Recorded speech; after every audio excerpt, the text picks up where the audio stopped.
centuries ago, in the kingdom of Kapilavastu, a young prince named Siddhartha lived in a beautiful palace. He was a son of King Suddhodana and Queen Maya, and his life was filled with luxury, joy, and comfort. Everyone in the palace adored Siddhartha because he was kind, gentle, and always curious about the world around him. Though he was surrounded by riches, Siddhartha had a gentle heart that cared for every living being, big or small. One day, while Siddhartha was playing in the palace gardens, he heard the cry of a swan in distress. He looked up and saw a swan falling from the sky with an arrow in its wing. Quickly, he ran to the bird, gently picking it up and carefully removing the arrow. He cradled the wounded swan in his arms,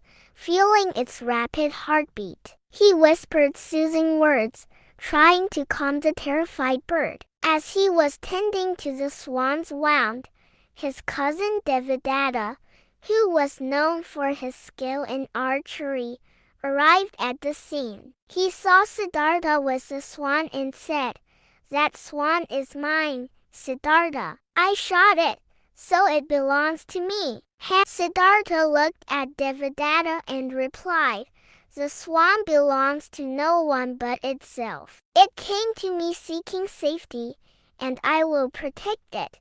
Devadatta, feeling angry, argued, "But I am the one who brought it down. It is my right to claim it."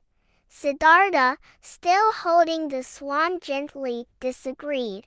"You have no right to claim the life of another. The one who saves should have a greater right than the one who seeks to destroy." Unable to reach an agreement, the two boys took their dispute to the wise court of King Suddhodana. The king listened carefully to both sides. Devadatta argued for his right as a hunter who shot the swan, while Siddhartha argued for the swan's right to live and be free. The king thought deeply and then said, "Let us turn to the royal advisor for guidance." The royal advisor, a wise old man, spoke softly, "If we were to judge by law, the one who saves a life has greater claim than the one who tries to take it away." Siddhartha showed compassion and kindness by saving the swan. Therefore, he should have the right to decide what happens to it. Siddhartha smiled,